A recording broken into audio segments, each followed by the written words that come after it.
You can read that too. Good afternoon, everyone, and welcome to the third program in the City Club of Eugene's 2022-2023 programming year, Renaming Lane County. My name's Andrew Kallick. I'm the City Club's president-elect, and I'm standing in for our president, Karin Knudsen, today. Welcome to everyone here with us in downtown Eugene, and also to our live stream and listening audiences. It's wonderful to see you and have you here. Support for the City Club is provided by our members and both business and in-kind sponsors. Our diamond sponsors are Kaiser Permanente, the University of Oregon, Peace Health, and Lane Community College. We also receive generous support from the City of Eugene. You too can help support City Club's weekly programs and our mission to build community vision through open inquiry by becoming a member at our website. That's cityclubofeugene.org, cityclubofeugene.org. We invite everyone, members and non-members alike, to participate in our programs, both in person at our 2022 venue here at the First United Methodist Church at 1376 Olive Street, or by live stream on our YouTube page. Near the end of today's program, we'll have a question and answer period with the speakers, and you're invited to ask questions in person or via the YouTube chat. We'll be monitoring that. More information, again, on our website, cityclubofeugene.org. In 2020, City Club held a forum titled Reimagining Monuments, which took a close look at how we memorialize history in our community and the messages and the values that public monuments embody. That program was held in the wake of George Floyd's murder and the mass protests that followed, a moment when monuments to the Confederacy were being toppled by protesters from coast to coast, and mere months after anonymous activists toppled the Pioneer Man and Pioneer Mother statues at the University of Oregon here in Eugene. In the 2 years since, we as a country and a community have continued to grapple with how to understand our past, how to reconcile its profound wrongs with its prideful rights, how to remember the colorful mosaic of history instead of perpetuating a fanciful fairy tale, how to learn from our histories and our ancestors, flawed as they and we are. Today's forum raises all of these questions and more, not about monuments of granite and glass, but about the very names that we use to identify this place that we call home. I'd like to thank Mary Layton for coordinating today's program, and now I'll invite Mary to the podium and introduce today's program and speakers. In the 19th century, hardy people of European origin trekked across the Rockies and found Oregon. They came, they saw, they conquered. They took land from the indigenous people. By 1848, when enough immigrants had moved there and the Oregon Treaty had been signed with Britain, therefore custody was changed from Britain to America, Oregon was declared a U.S. territory, and Joseph Lane was named its first governor. First, he had to move here. He was still in Indiana then. He'd never been here. 2 years later, an area from the Willamette Valley to the coast was designated a county and named for Lane, of course. Oregon became a state in 1859, and Lane served it in many years, in various roles for many years. Meanwhile, the original inhabitants of the region, native peoples with sovereign tribal nations and unique indigenous cultures, were subject to brutal treatment by the American immigrants, including murder, theft, and genocide. They were pushed off the lands they had lived on since time immemorial. Their place names were changed, and they were forced to sign treaties and move to reservations, losing many of their rights as sovereign peoples. The Kalapuya and their ancestors are estimated to have lived in the Willamette Valley since time immemorial, what some of us might call before the last ice age, or 16,000 years ago. Their traditional homelands were in the Willamette, Elk Creek, Kalapuya Creek, and Umpqua watersheds of western Oregon. They hunted and gathered as far east as the Cascades and west beyond the Coast Ranges, and traded with Chinooks to the north and Coos peoples on the coast. During their long tenure, they established productive relationships with other tribes and practiced sustainable stewardship of the land, its plants, and animals. Today's remarks come from three experts They will address the historic dimensions of changing the name of this county from Lane to Kalapuya. David Lewis is an anthropologist of Kalapuyan descent. He will talk about the original people of the Willamette Valley, describing what distinguished their culture and how they fared in the early years of contact and statehood. Rick Pettigrew is not here, but he sent a paper, and I will read his paper. He's an archaeologist with a long history of research in this region. He was leveled by COVID, actually. We can all relate, I'm sure. I will read his remarks. Douglas Card is a retired sociologist who studies the social history of our region. He will speak about Joseph Lane and explore some of the ways modern communities find formally to honor diverse perspectives. Dr. Lewis.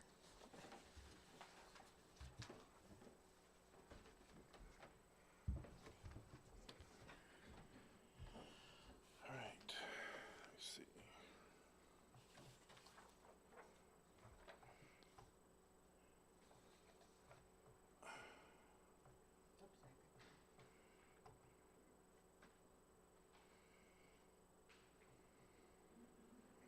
Is that visible up there? The Kalapuya territories? Okay. So thanks for inviting me to speak on this issue. For me, I think the issues here are less about Lane himself, Joe Lane. I mean, I think, as Doug will say, he has a storied past. He's got some positives and negatives, and we'll hear that from Doug. It's more about, for me, the Kalapuya people themselves. The fact that they lived here for upwards of 16,000 years or more. There was many different bands and tribes of the Kalapuya that lived throughout the valley. They had a unique lifestyle where they accessed mostly roots and plants, for food, did some fishing, did a lot of hunting. Camas was pretty much a staple of the tribe. And they actually accessed foods like wapato and, huckleberries and other root plants. And they made a pretty amazing sort of lifeway here in the valley where they had spread out. They had, traditions like, building mounds in wetlands to get above the flood waters, the seasonal flood waters. They sort of learned to live with the environment around here, and there was so much food produced in this area, they didn't need agriculture, so there was no agriculture here. At the time when the fur traders began coming into Oregon and the early settlers began settling the valley in the 1830s, the tribe was suddenly hit with, the tribes all in the valley and in the area were all hit with a massive disease, likely malaria, that destroyed 90 to 97% of some of the bands. So that if there had been 10 villages of a band, there was reduced down to 1, and a very small remnant population of people remained.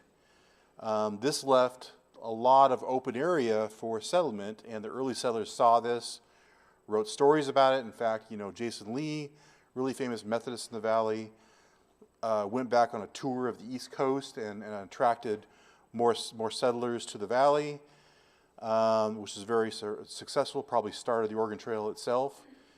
And so those people that came, first in the hundreds, then the thousands, began taking land and putting all this land under an agricultural philosophy, agricultural regime. They began putting in farms, fences, plowing fields, plowing up the food sources of the tribes. And, the Camas was plowed under and destroyed in exchange for crops, things like wheat and oats and, things like that. And so the Kalapuyans began to starve. They began to go for want of food, and they were being pushed away from their territories, their original territories, by essentially the settlers who came in increasing numbers over time. and more technical difficulties. And so eventually, by the 1850s, the tribes got to the point where all of the land in the valley was taken. They had to sort of subsist as they basically could on the edge of farmers' lands on the goodwill of settlers, and eventually were forced onto reservations because they became known as vagrants and thieves. They were trying to steal food that the settlers were not giving them at all, because the farmers were taking all the land, all the products, and all the resources.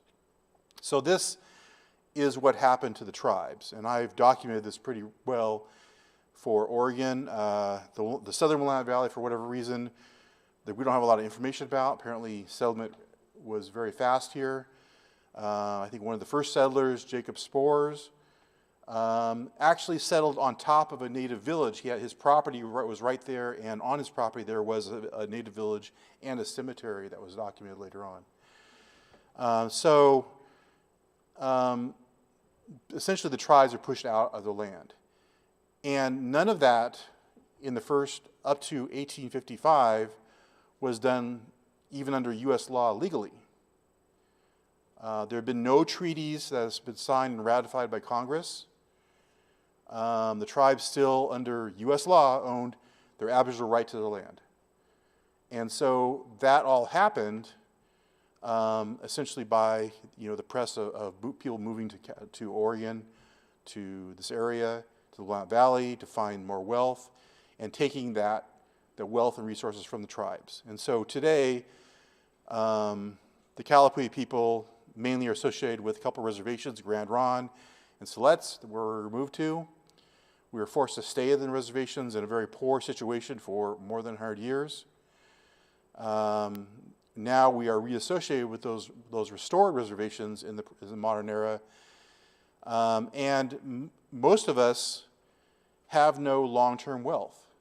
No Native people that I know have 100-year farms. They just don't have them because they were not allowed to own land. So we are looking at a situation where people were divested of all of their land, divested of all their resources, forced to be put on reservations illegally, and were basically forced to move by the Army, and had to remain there as non-citizens of the United States till at least 1924.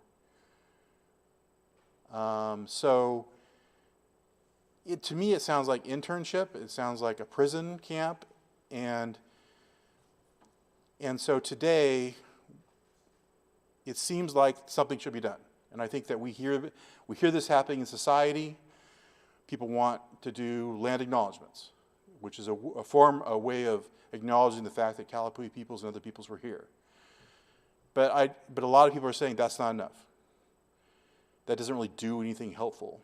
Maybe if we were to make a grander stand and say this was originally a Kalapuya place for at least 16,000 years, let's make it a Kalapuya county again, because there were a lot of Kalapuya tribes here, the Chelamela, Chamafen, the Winfili peoples, the Yoncalla peoples. They were all in this place and utilized the resources of what's now Lane County, and so I think that is important.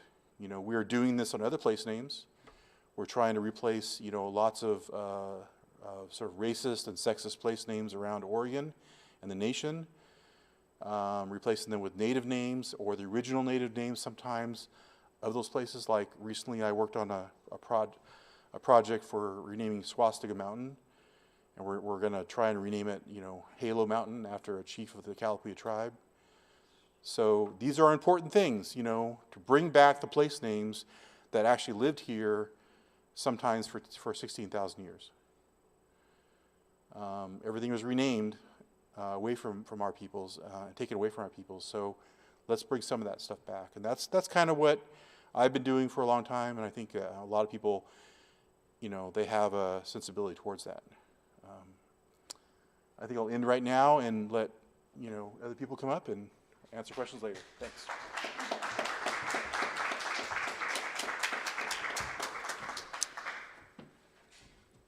So before I assume the role of Rick and read what he sent, I I was thinking about what's in a name.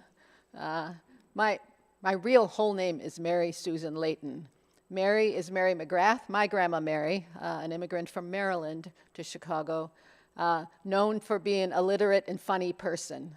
My grandma Susan was a Wisconsin state poet, published many books of poetry and paintings.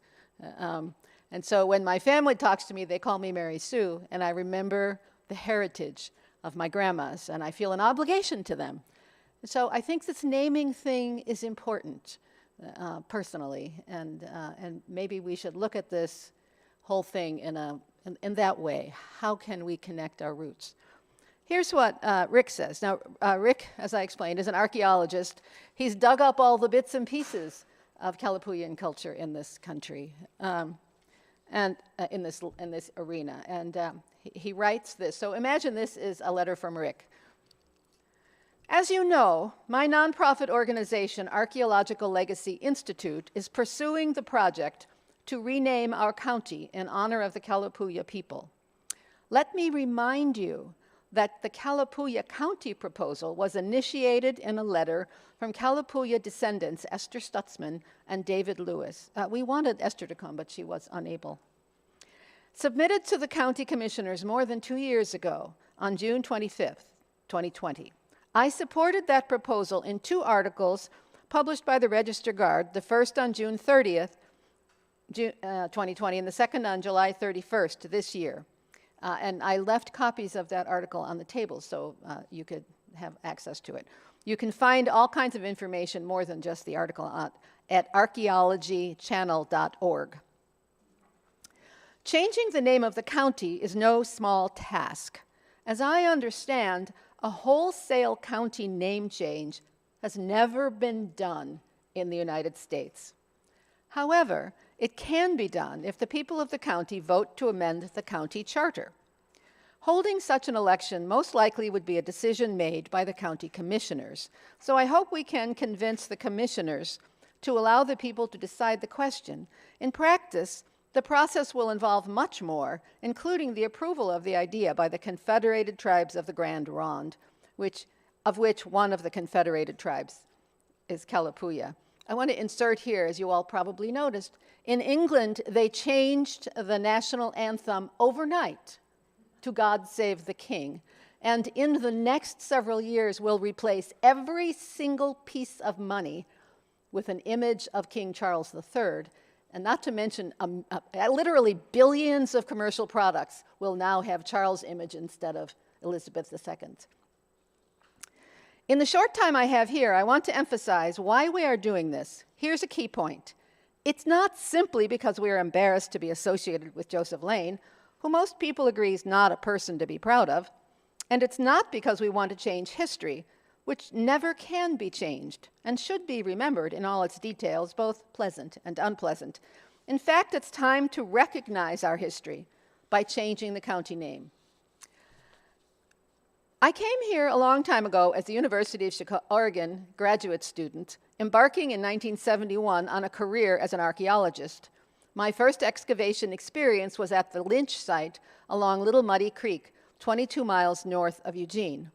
This site was used by the Kalapuya people for about 1,500 years or more, and is one of at least dozens that we know about, going back about 10,000 years. Since then, I've explored many other Kalapuya sites in the southern Willamette Valley and learned a great deal about Kalapuya history and prehistory.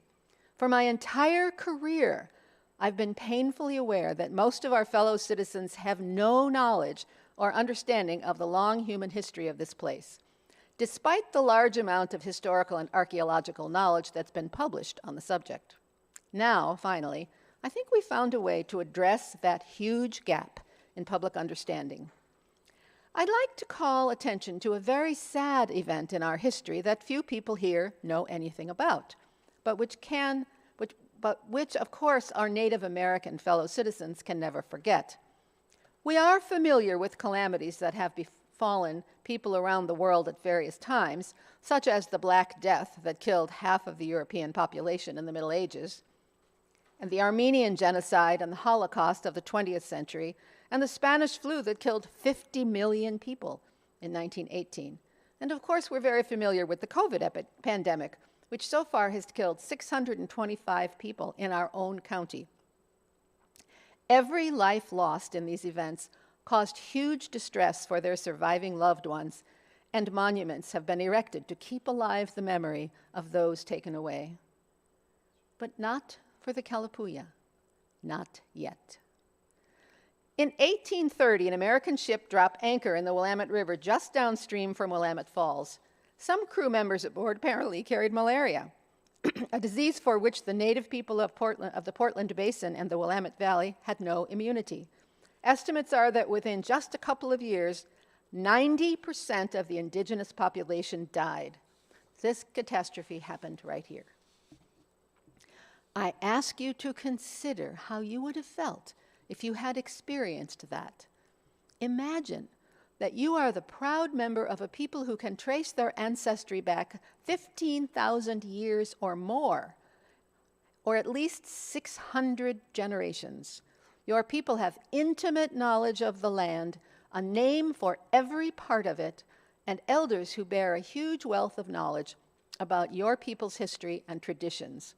Your annual cycle of life, the meals you eat every day, and the system of knowledge that tells you how you fit into the world depend on community members with many different kinds of specialized knowledge. In just a couple of years, 9 out of 10 people you know leave this world. Imagine the knowledge that is lost along with entire cultural and economic systems. How do you survive, whether emotionally or physically? By the 1840s, one wagon train carrying settlers from Missouri outnumbers the entire native population of the valley. Most of the settlers have no idea about what has just happened because these new people occupy and organize the land in their own way and give new names to everything.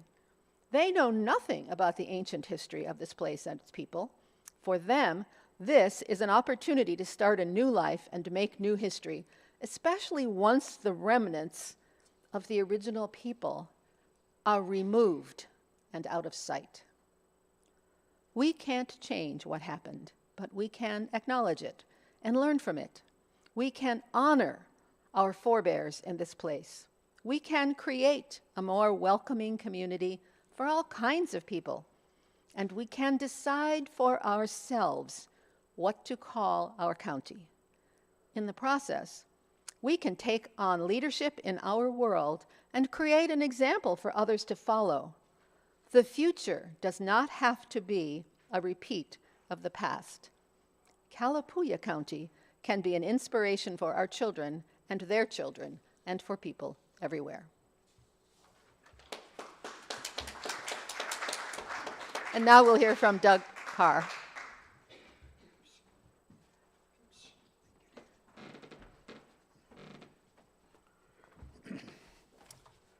Well, thank you, City Club, for having us.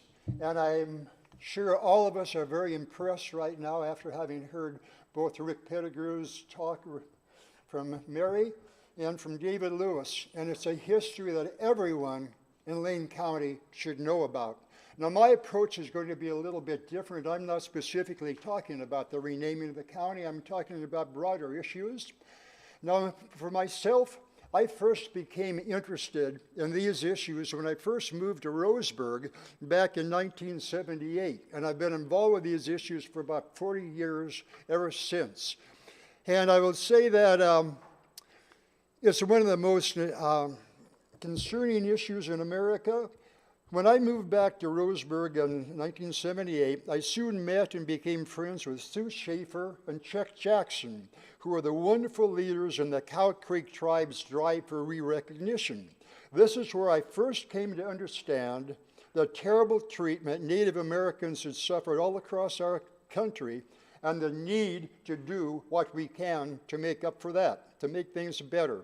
It was Sue Schaefer who first told me about the famous passage in the Northwest Ordinance of 1787, which was also in Oregon's very first law, which stated,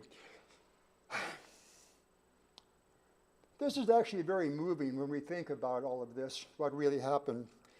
Anyway, we promised the Indians in 1787, the utmost good faith shall always be observed towards the Indians. Their lands and property shall never be taken from them without their consent, and in their property rights and liberty they shall never be disturbed or invaded unless by just and lawful wars authorized by Congress. But laws founded in justice and humanity shall from time to time be made for preventing wrongs being done to them and for preserving peace and friendship. That was our promise. How did we so fall short of what we wanted to do? Now, I also want to add on a positive note, of course, Sue Schaefer's work paid off. The Cow Creek Indians were re-recognized. And I might add that Sue Schaefer had a deep understanding of the two narratives of American history. And thus, Canyonville has a museum, which is an Indian Pioneer Museum, united in one single museum. Now, regarding Joseph Lane, well, I soon discovered when I was down there in Douglas County that he was a very complex person, probably the most controversial person in Oregon history. Now, unlike David, I'm not here to support or oppose this name change. Rather, it's to give a balanced approach. People have said Joseph Lane was a great man with great flaws, Certainly, if the election were coming up now to give us a new name for the county, we'd all vote for Kalapuya in a moment. But the problem is, as Rick Pettigrew's talk pointed out, changing the name of a county is an incredibly difficult process that's perhaps never been done before in the United States. Now, frankly, given America's current cultural and political landscape, this could easily turn into another major nasty cultural conflict, which we see so much of these days. Shouts of critical race theory and all of these sort of things. Now, I share the view of many historians in America that we're at a critical point in history. It's feeling much like 1860, which is, of course, the time when Joe Lane made his terrible mistakes. This is a time for wisdom and maturity. Lincoln and his friends and foes were unable to find a compromise that worked. Can we? Now, the key to this problem in America is that we have two great narratives. They're in conflict, and it's difficult for people to accept them both. One narrative is the one we mostly all grew up with. What a great and wonderful history we had as the world's first new democratic nation. And our brave citizens and leaders turned this into a continent-wide democracy as they bravely came across the continent establishing democratic communities. The other narrative is, of course, what we've heard twice today, the terrible things that happened as these colonialists moved west. And the fact is, they had no right to be in these lands, none at all, except the might makes power. And that's what gave us the answer. Now, so those are the two different narratives that I kind of need to try to deal with both. By the way, I don't begin to have time to talk about all of the things I need to mention. I'm going to put this online later. But things that happened here, as they talked about locally, the culture as well as the land was taken. As they point out, the names were changed. The Lum Tum Buff River became the Long Tom River. The Champatay Butte became Spencer Butte. And the story the Eugene Parks Department puts out is that Spencer Butte was named for a poor Hudson Bay Company traveler who was murdered by Indians on that Spencer Butte. The fact is, that's a total lie created to justify our theft of this land. There was never a white person killed by the Kalapuya any place in the southern Willamette Valley, and yet we still repeat that stupid myth about murdering Indians. These are the kind of things that we can change. So the question comes down to, though, just how bad was Joseph Lane? The thing is, he did a lot of bad things. And it's not hard to find some bad things to talk about. So the question is there a way to balance the good and the bad? We all know that great quote from Julius Caesar: "The good that man does is often interred with their bones." The good that man do is often interred with their bones. The evil that man do lives after them. And that's kind of what's happened to Jolene. When he first arrived here, he was both in charge of Indians as well as the territorial governor. And his first instructions were to be careful in dealing with the Indians, that his role was not only to protect the whites from the Indians, but the Indians from the whites. Over 6 years of warfare, a lot of ugly things happened, which we won't go into, but it was 6 years of a terrible history in Oregon. Now, some of you know Senator Harry Lane. Harry Lane, of course, was the nephew of Joseph Lane.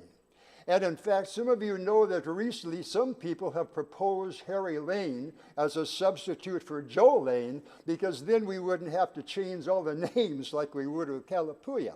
So I discovered a little speech talk that Harry Lane wrote when he was being attacked back in 1917 by the Oregonian, which even jumped on and attacked Joseph Lane too.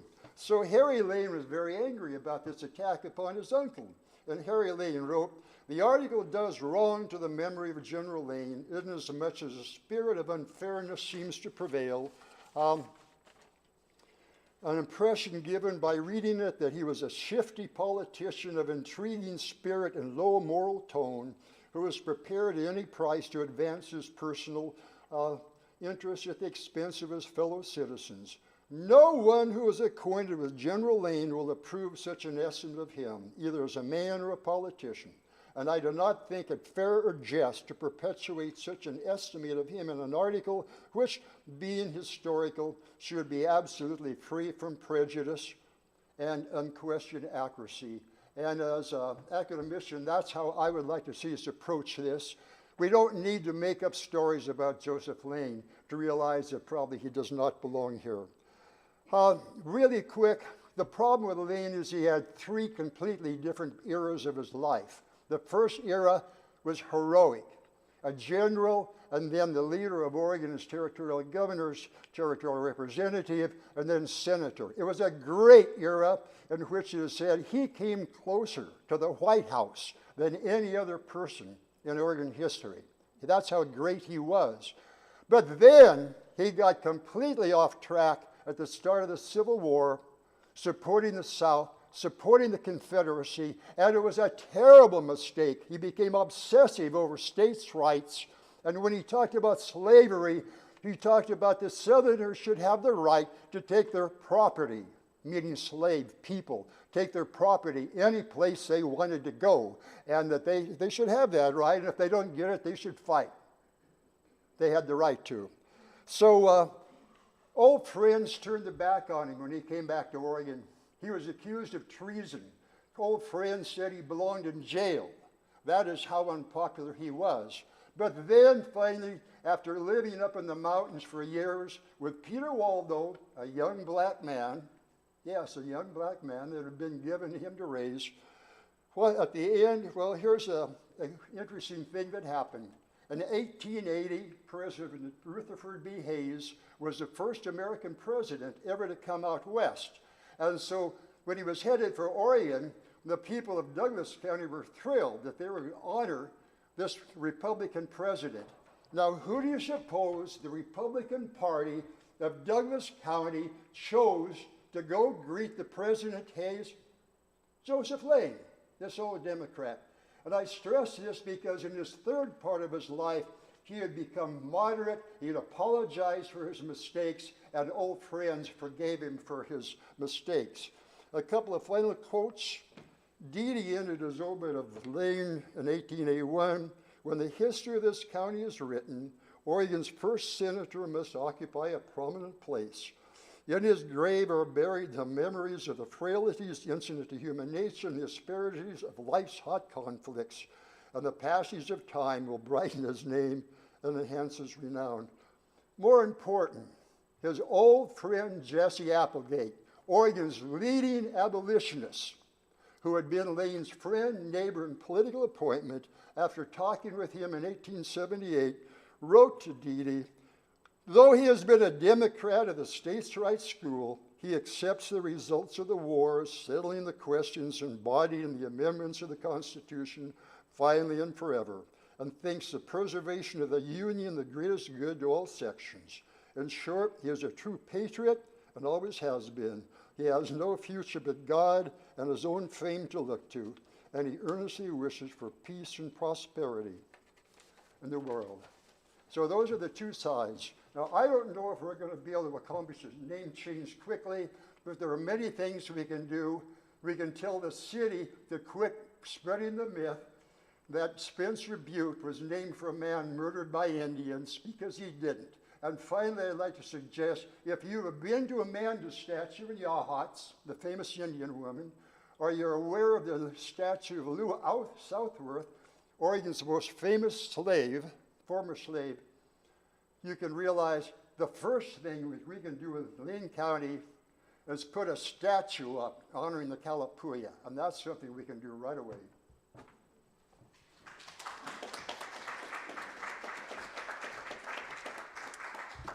Now we'll take a 5-minute break, and you can frame questions that you'd like to ask our scholars, and we'll get back to you in 5 minutes.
So welcome back to the program on renaming Lane County.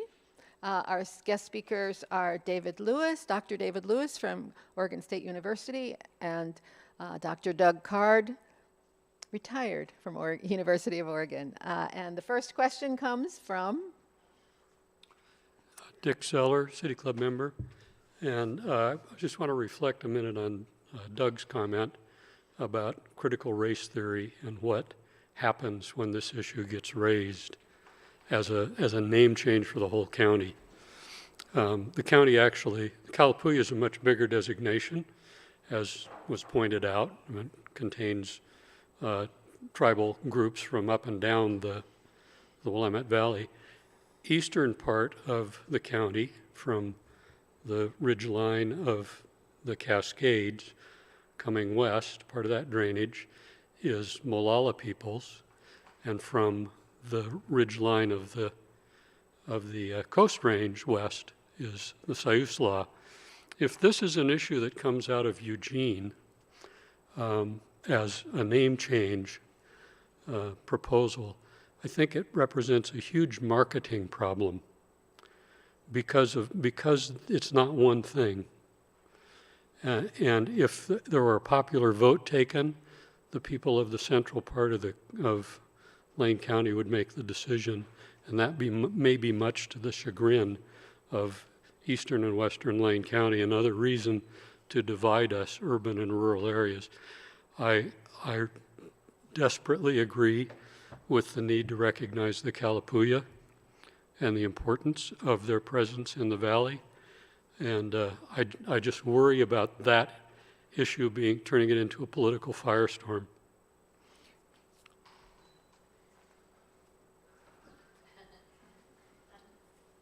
Thank you for the question. That's an interesting perspective. Kalapuyans actually used all of that land at some level. I mean, they lived mainly in the valley floor, around the rivers, but they would go up into the Cascades and use that area just like the Molallas would, the same area probably. And we do have records of the Kalapuyas going over to the coast to trade with coastal folks. This kind of proposal, you will probably get feedback from other tribes, like the Coos, Loronqua, Siuslaw people. They do have a county, Coos County, named for their tribe. So I don't know if we're going to get pushback on that so much from the tribal folks, because they've never, nobody suggested that we change it to Molalla County, for example. There is a Molalla city. In the past, in Oregon, there has been other places named Kalapuya. Brownsville used to be named Kalapuya. It was renamed early on. There were other Kalapuya County names, too. There was Champoeg County was one of the first counties in Oregon. And those things have been changed over time. The configuration of, like, Champoeg County went all the way up into British Columbia at one point. So the configuration has changed over time. And I wanted to go back to one of Rick's comments when he said that there hasn't happened before. County changes that's not exactly true. There have been numerous county changes in Oregon over time, clearly. And then for like the Menominee peoples, they actually had a county named after themselves when they were terminated. So they became a county government within their own state. So these things have happened before. It's just pretty rare. So I guess that's my answer. Did you want to? That's. Okay. Hi, I'm Marilyn Milne, City Club member. I remember when Eugene renamed part of Centennial Boulevard for MLK, and people protested, businesses said, we have to redo our letterhead. People said the maps will be out of date. My address has always been Centennial Boulevard. And then there was the ugly underbelly of racism attached to the change, and yet we did that. As you think about a potential name change for the entire county, you must have already considered some of the yeah buts that people would use to protest the renaming. And I'd like to hear some of your reasons for, or some of the answers that you have for these, for the comments that suggest we shouldn't do such a thing. Did you want to deal with this one, or do you want me to? I do have an answer.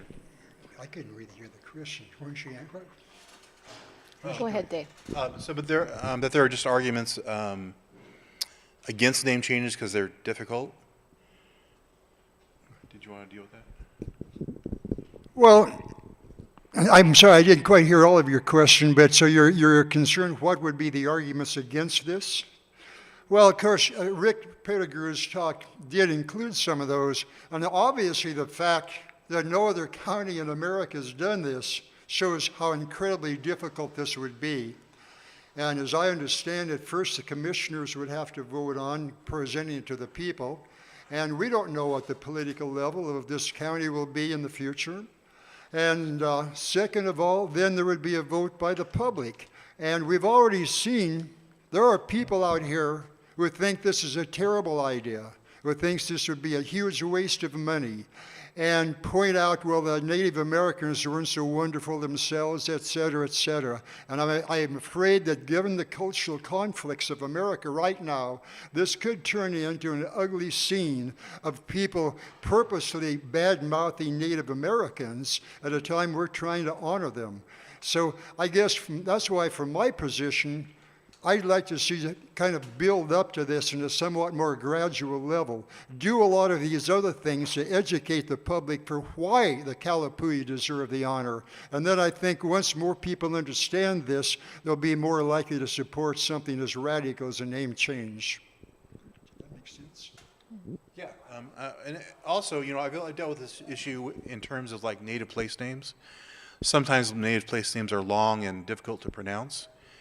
And I know, was it some 10 years ago or less, Umatilla tribe renamed some 45 place names in their area in Eastern Oregon, and a lot of their names are very long. They're in a language that nobody else really, except for they, speak, and have diacritical marks on there, like, you know, like linguistic marks on the language that people don't know what that means. And so they offered a way to say the name online. You could actually hear it and replay it. So I think what happened, I made a comment on that on some radio station somewhere, and I said, well, you know, people adjust. You know, people are smarter than maybe some politicians like to think they are. They can figure stuff out, and the English language brings in words and from all different languages around the world. We have Spanish, we have Hawaiian languages, and we have Native American, words in our language. We have literally words from every language in the world, and it's adopted into English, so people can figure it out, and they'll just adjust to it. It may be difficult at first. People adjust. You ready? So I'm Kitty Piercy, past president of City Club, and I really appreciate this discussion. It's very interesting to me. And as I think about it, and I'm just going to ask you to reflect on what I'm saying, I guess, I think this is such an opportunity for education.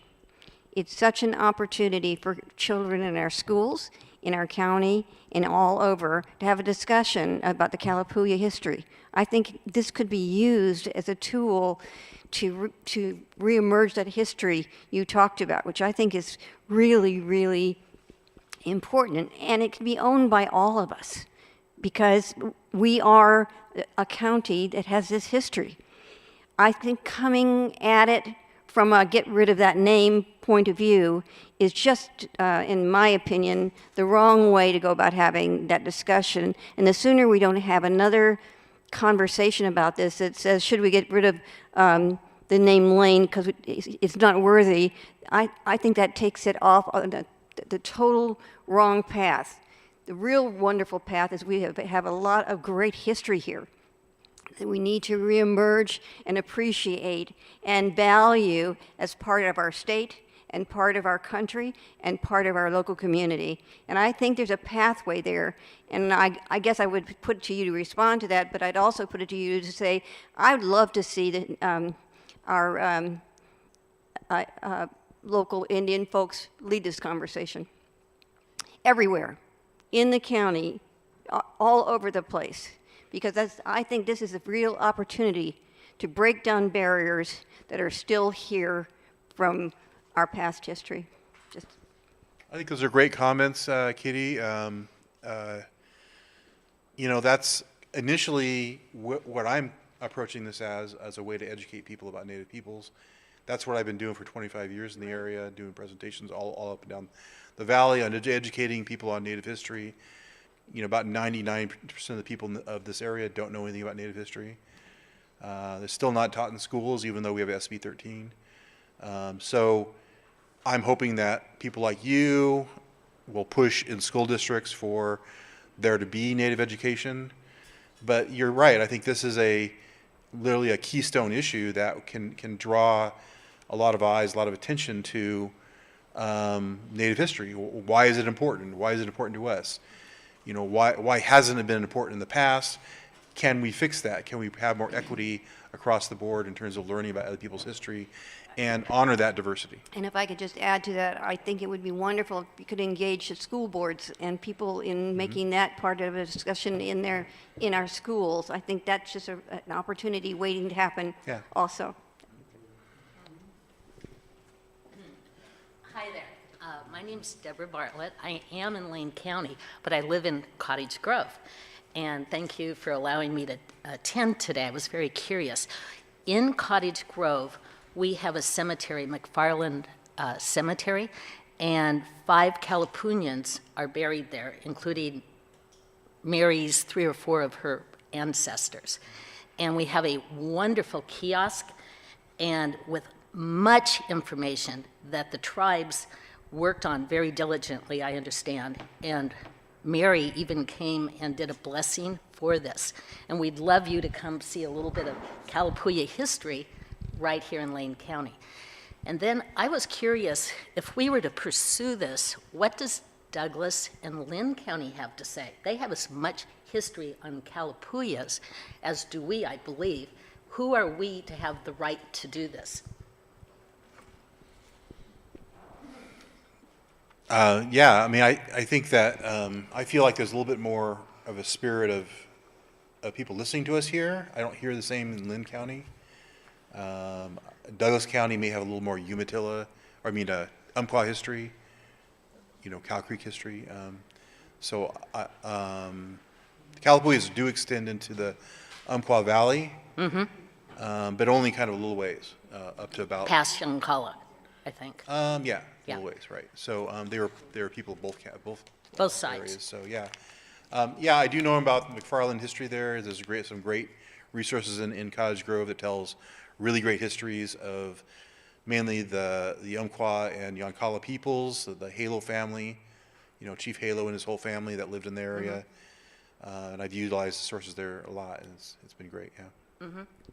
And then on name change, come from a history of business, and I'll use a current example. Facebook, you know, one of our larger companies in the world, truly, and they decided to change their name to Meta, okay? So how did they do that? They did it over a long process, and then they used bylines. So, for example, you would be Lane County, byline, home of the Kalapuyas. And, you know, you sort of integrate it, and maybe it's Meta, they almost initially, you almost didn't even see it, and then it got a little larger, and then one day it actually changed. So there are ways over a long period of time for education. And I'm very old, I'm 71, and when 3rd grade, 4th generation Oregonian, and in 3rd grade, it was devoted to Oregon history. And of course, from the pioneer perspective, right?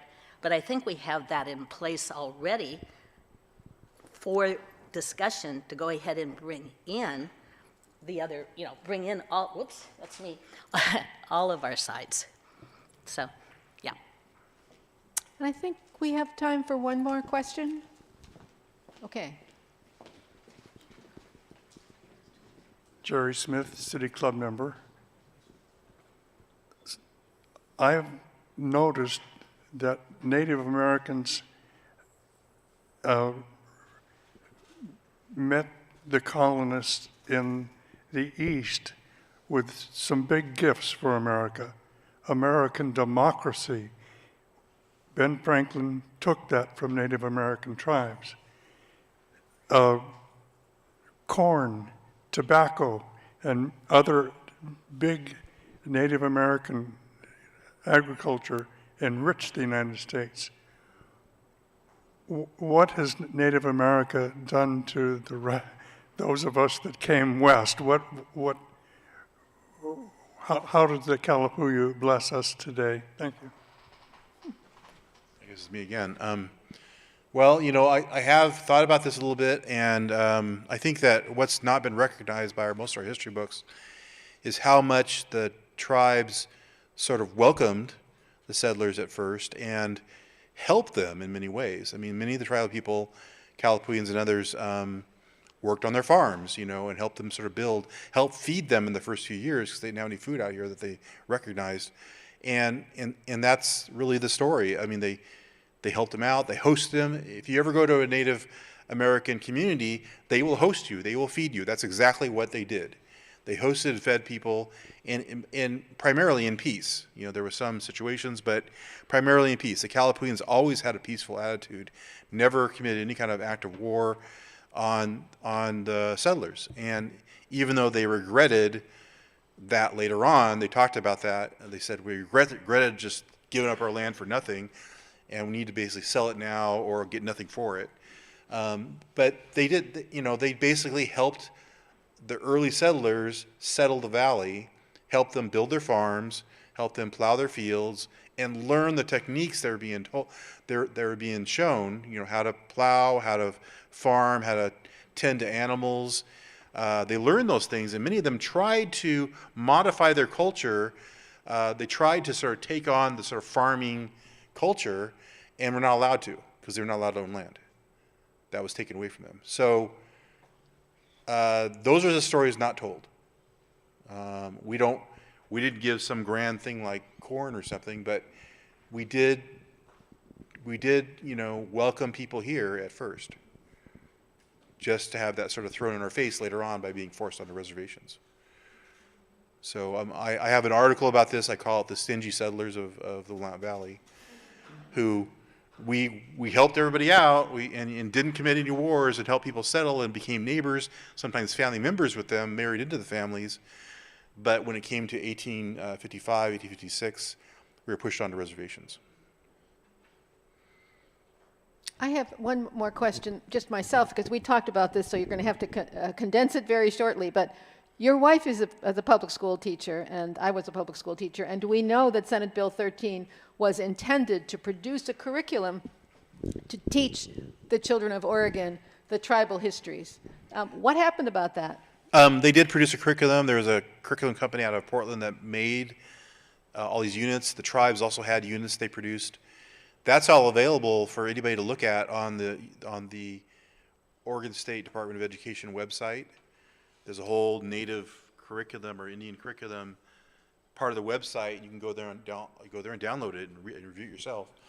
I don't know how many districts are picked it up, because, like we said, it's difficult in the sort of a pandemic situation to implement new curriculum, and then schools are struggling with money, with time, with, you know, the end results of COVID to put in new curriculum right now. Thank you. Now I give this program back to our president-elect, Andrew Kellogg. Did you want him to say anything final? That's too bad. I had a conclusion I wanted to give. Okay. Okay. That was well done, no? This has been our September 23rd, 2022 program, Renaming Lane County. Before we thank our speakers one last time today, I'd like to recognize our diamond sponsors. Kaiser Permanente exists to provide high-quality, affordable healthcare services and to improve the health of our members and the communities we serve. More information is available at kp.org. The University of Oregon has helped Oregonians question critically, think logically, reason effectively, communicate clearly, act creatively, and live ethically since 1876. Get more information at uoregon.edu. Peace Health has been proud to serve Eugene, Lane County, at least for now, and beyond as your hometown healthcare provider for more than 80 years. The Peace Health mission is to keep you and your family healthy. Learn more at peacehealth.org. Lane Community College, there that name is again. You can't escape it, it seems. Transforms lives through learning. LCC provides comprehensive, accessible, high-quality educational opportunities that promote student success. For more information, visit lanecc.edu. And we're grateful for the City of Eugene for its support. I'd also like to acknowledge today's gold sponsors, Headshots Eugene and Homes for Good Housing Agency. And thank our in-kind sponsors. That's KRVM 91.9 on the radio, Pack Info and Simplified Computing LLC, and Dotson's Photography. Special thank you to our award-winning public radio station KLCC FM 89.7 for airing City Club programs on Mondays at 7. In addition to the KLCC archive, City Club programs are available on our YouTube channel and as podcasts. Next week, we'll be back hosting a program on statewide ballot initiative 114. Does Oregon need more gun control laws? We'll be joined by perspectives speaking for and against the initiative, which would, among other things, require a permit issued by local law enforcement to buy a firearm, require photo ID, fingerprints, safety training, a criminal background check, and fee payment to apply for that permit, and ban ammunition magazines capable of holding more than 10 rounds. More details about that forum and others can be found online at the City Club's website, cityclubofueugene.org. We invite everyone to join us in person next week in downtown Eugene or as we broadcast live. Finally, join me in thanking today's speakers, David Lewis, Douglas Card, and to Rick Pettigrew for sharing his remarks as shared by Mary Layton.